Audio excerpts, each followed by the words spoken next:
Good evening. My name is Lara Harrington. I am the Vice President of the Azorean Maritime Heritage Society, and I am here with a panel of guests who have extensive experience with the Casa dos Botes, with the Azorean Society, where we keep and maintain our boats, which right now we don't have one. But when I got started with the organization, we had a fabulous Casa dos Botes. And so, Jose, I'm going to have you introduce yourself and tell us the story of the Casa dos Botes. Okay, my name is Joe Soares. The story is on the start of the organization and during 1998 and going through the winter, 98 into 99, there was conversations and negotiations with the New Bedford Whaley Museum, Atlantic Challenge Foundation, and the Azorean Maritime Heritage as far as building the boats. But we had a problem. We had an issue. We didn't have a specific place that we could build the boats. At the time, in 98, New Bedford Whaley Museum was under restoration. They had like staging all over the place and there was limited access. We didn't have a place, so this was a dilemma. We wanted to engage and start building the boats, but we didn't have a place for it.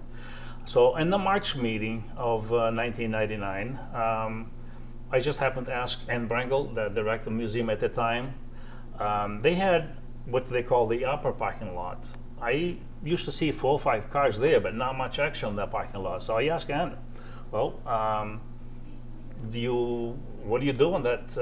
What's your plans for the future on that lot over there? And she I just lit up. She kind of guessed what I was leading to, and I asked, well, if you can make that place available, I can build a structure that we can build the boats.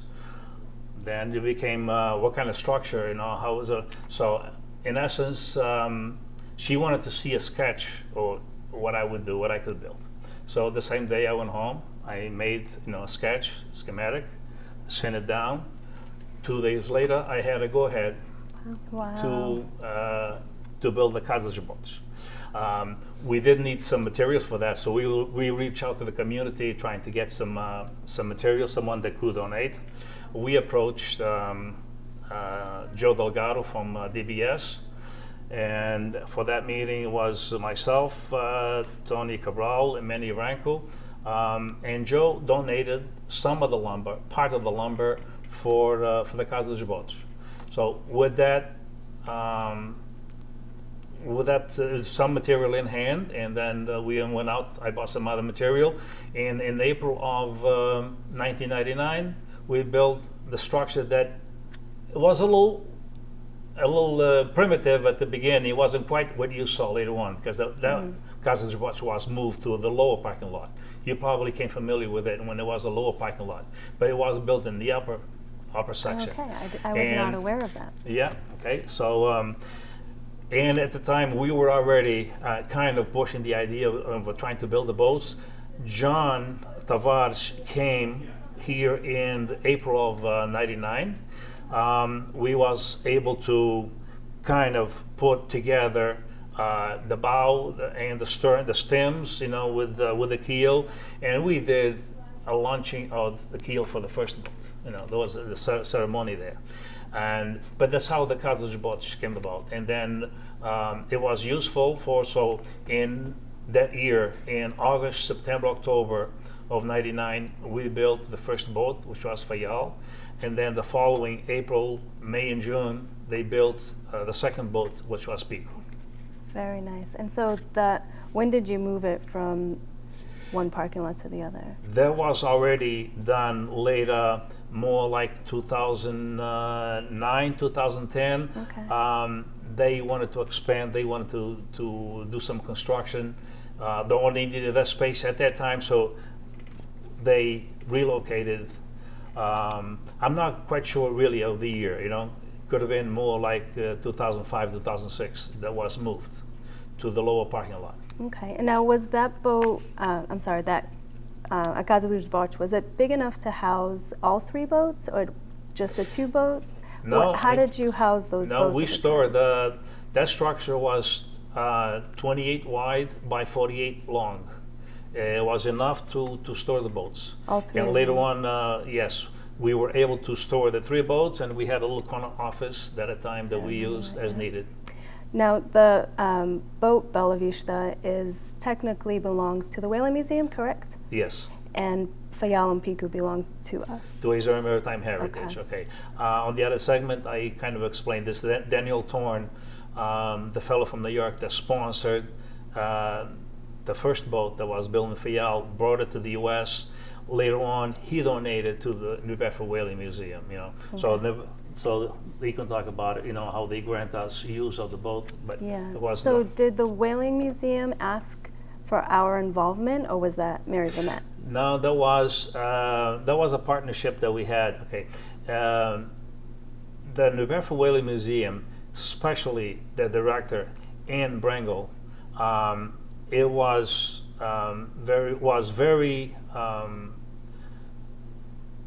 very fortunate. Okay, they're very helpful. Or there was very useful partnership that we had with them. In essence.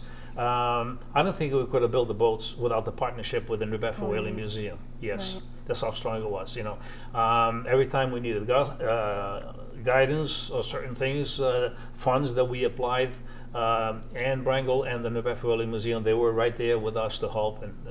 Okay, great. So I know when I got started with the organization was around the same time Sarah got started, and then we didn't have the house for much longer from there. So you had been involved, Donald, a little bit longer. So if you can introduce yourself and then let us know if you have any information on sort of when we lost the Casa Dos Botes, the conditions surrounding that, and what we've been doing since we no longer have a Casa dos Botes.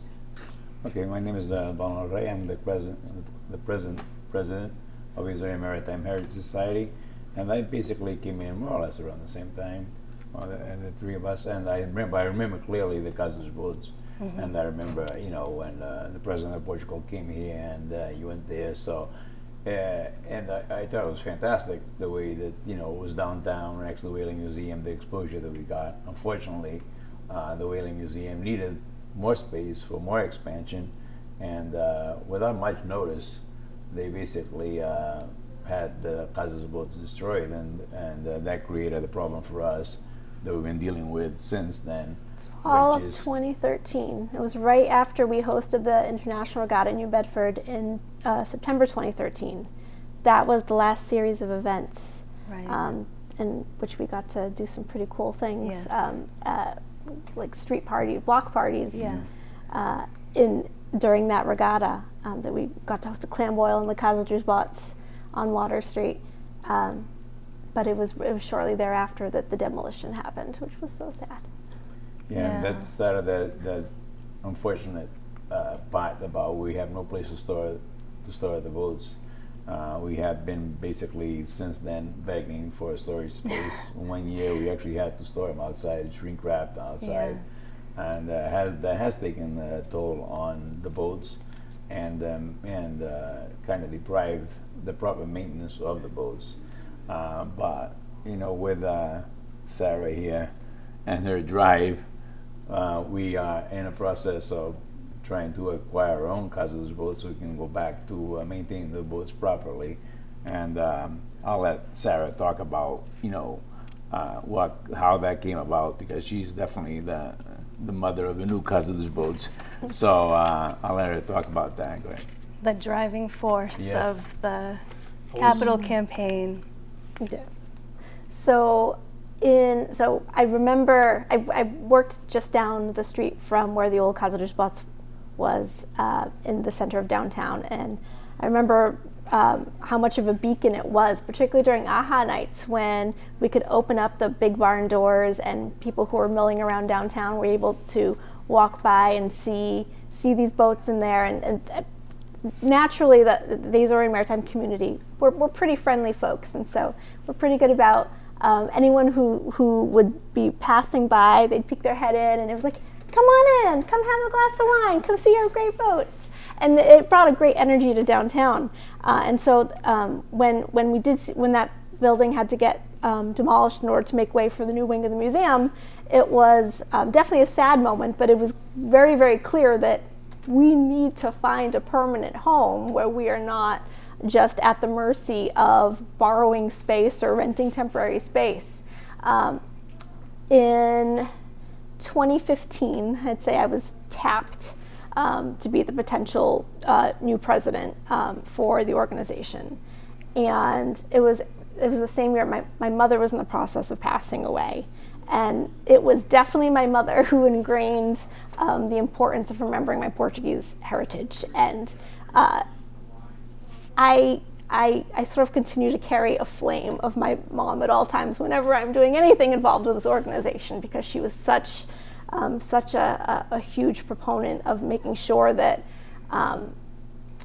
families and kids that either immigrated to the U.S. or were the first generation of people here, that they remembered their roots.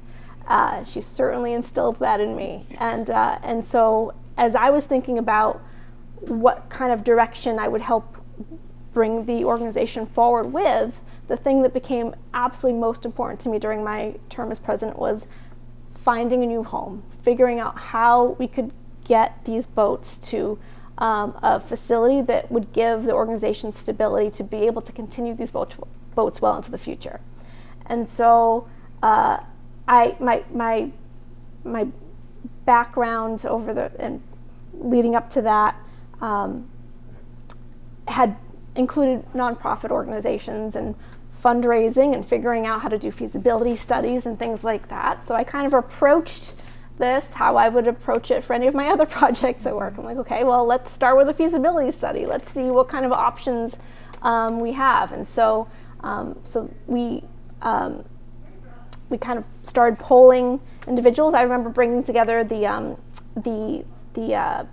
Board of Governors, which is comprised largely of past presidents of Azorian Maritime, and asking a whole lot of people, what areas have been talked about, what might be some potential building locations, whether it's a long-term lease or, could we potentially buy a piece of property? And we ultimately looked at several different locations, and the one that kept brimming to the top was this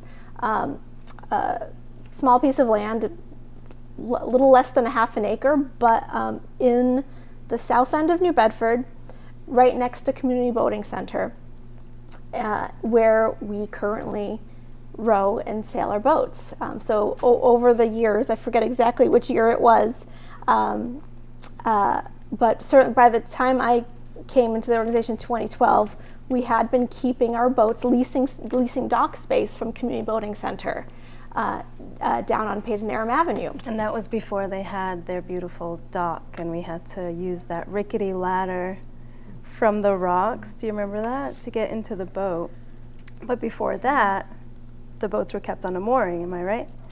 And you'd have to row out to the boats. Yeah. I'm sure that Joe knows about that, yeah. Yes. Yeah, Mhm. so it wasn't, I feel like right now it's a very nice setup. You walk to the dock, you walk down, everyth's tied nice. There's no scary ladders, no rowing out to the mooring. Right. We've come a long way with the CBC. We have. Yeah. So we've built a beautiful relationship with community boating, where we lease the dock space, which has been perfect for us being able to do our community, particularly our community open rows and open sails, where people who a lot of times don't have any experience with the water come for the first time. So being able to bring them to a place that's Community Boating Center of New Bedford, that I think that provides the first step of comfort. And okay, now we go on to this dock, and there's a floating dock there where the boat is pulled up, and then we've got individuals from our organization that help show people the ropes on how do you even get into a boat? How do you row these boats? How do you sail these boats? So our affiliation with community boating, initially stemmed with leasing this dock space and keeping our boats there. But the idea that there might be potential for doing more with community boating by almost, creating the potential for a campus with them, where there's potential for us to do more integrated programming and further grow our relationship, was one of the things that really struck me as a really good positive for a parcel of land that was in very close proximity to the Community Boating Center, where we have been rowing and sailing the boats in Clark's Cove and having this relationship, and it all fit location-wise, geographically it fit.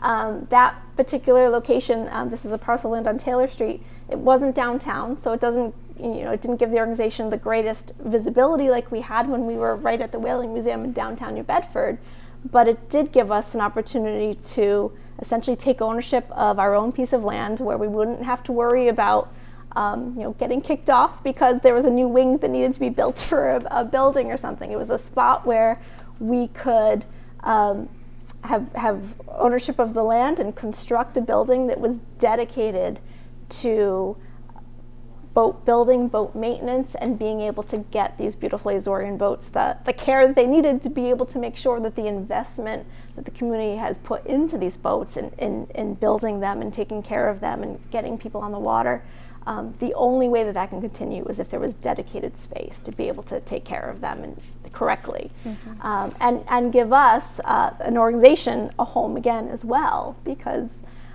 currently, once that Casa Dos Botes was demolished back in 2013, then even where we meet as an organization hops around all over the place because it depends on who the president is. Depends who the president is. That's right. So that being said, Joe, maybe you can answer this. Have we always done open rows? Have you always invited people who didn't know how to? Yes, we did. From the beginning? From the beginning, yes. That's fantastic. Okay. And Mary Vermette being a woman, a strong woman, spirit, it's very similar to Sarah, But, and right from the beginning, if we're going to have men, we're going to have women as well. Okay, so with her spirit, we always encourage, because women from the beginning, whether Mary Vermette, Anne Brangle, Rita Pacheco, and many others, Louise Medeiros, many others, Gloria, Diane, they always been a big part, of Azorian maritime heritage, right. Sincerely from the beginning. So it was only fair that we would do it. So we encourage both. Up and rowing, and we didn't have it for the first year, but then by the second regatta, we had the women's team and all. Okay, so yes, we always welcome and ask the same thing you guys doing today. Yeah. We ask anybody that wants to come in, join us. Row, sail, men, right. woman. Welcome. That's such a big part of what we do, this cultural exchange, and that's always the first question. Do I need to speak Portuguese to row with you? No, you don't. Do you have an idea of what year CBC got involved and how that happened? Honestly, no. Okay, I believe there was during Tom Alves' tenure, when he was president, that we came over to CBC. I don't know exactly the year. How it happened? No. And Victor Pinheiro? Victor would, I believe, would know, okay? Because they played, Victor became president, Tom vice president, and then Tom succeeded, but they stayed close. They would know, between Victor Pinheiro and Tom Alves, they would know the involvement, how we get introduced, how we brought into CBC. Okay. I think I might fill in a little bit, sure. Because CBC, when they originally started, they were down the fort, right across from where our boats were mooring. So that was the first connection. And then exactly how we ended up at the floating docks that we have now, I think once they moved to the south end location on the other side, I think that was just natural that we would follow them there. I see. And that's how it ended up that we were accessing the boats with that ladder, because all they had was the stone pier that we had before we had the I think that we just followed them from there back. So that's how the relationship started. I think that's and we did contribute funds that helped the rehabilitation of that pier as well. So that makes sense that we would have contributed to that, because we would have then also been using that same pier for our boats as well. Well, it's very exciting, the idea of having a new casa and taking the Azorian Maritime Heritage Society efforts to another level, especially taking care of the boats, which I know keeps Donald awake at night because he's sort of the steward of everything that happens. So a lot of big things to look forward to. Do you have a timeline, Sarah, on when things might start happening? Sure. We had hoped to get this started a little sooner, and that we figured out the where by 2019. It was June of 2019. The organization, once it had sort of vetted the Taylor Street property, we were given the tremendous opportunity to be able to acquire that property at no cost by Mr. Joe Costello and his wife Alzira Costello. So they donated us the property after we had done our due diligence and made sure that it was the right fit for us. The property was donated, and we started to come up with a more thorough plan. And the plan was to start a capital campaign just as COVID was starting. Right. So then it was like, okay, well, we didn't even, nobody was even seeing each other in person for a really long time.